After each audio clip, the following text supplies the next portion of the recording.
Hello, my name is Mr. Rainsley. I'm the Head of History at Purbeck, and I'm going to tell you a little bit about what's involved in the GCSE.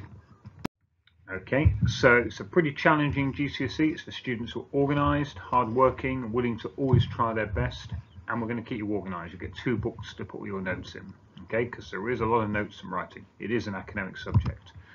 There are 4 parts to it, 4 courses, 4 exams you have at the end.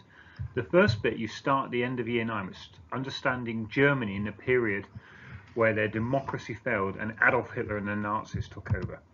The second bit is called a study in breadth, is looking at changes in medicine, health and medicine for 1,500 years, right up to today.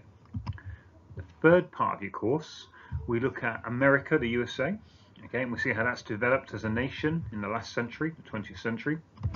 And the fourth part of the course, we focus on a small period of English history, Elizabethan England under Queen Elizabeth I. So the Germany course, we try to understand how Germany, a country with excellent education, technology, industry, modern civilized nation, had a democracy that failed and they ended up being led by Adolf Hitler, okay, and they ended up leading into the Second World War. So how did that democracy fail? How did Adolf Hitler get to power? What it was like to be ruled by the Nazis? And how did that lead to the Second World War? We look at health and medicine for 1,500 years. We look at all sorts of different strands here. How did people get ill over the years? What kind of illnesses did they catch? How did people try and prevent illness? How did people try and treat themselves?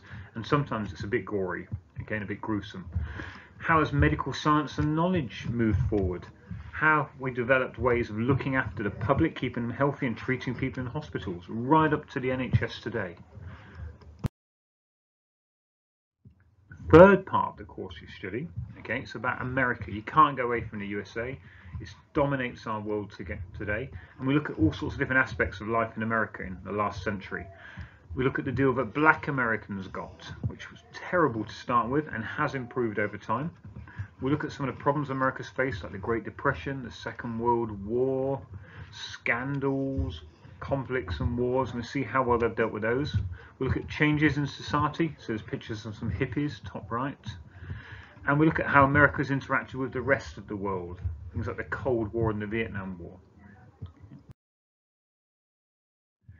And the final part of our course, we look at Queen Elizabeth, reigned for 45 years alone, a woman in Tudor times.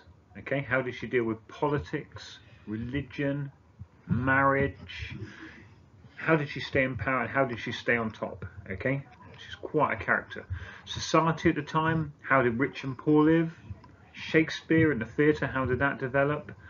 It's known as the golden age of English history. We see why it's known as that. Another thing we do is we go off on a field visit to Belgium and France, just visit the battlefields and we pay our respects at the memorials, and we try and understand why this conflict is still commemorated after 100 years today. It was a very moving experience. Now, if you're thinking of taking history, and you are very, very welcome if so, okay, you might want to think about what kind of skills you get from it, okay?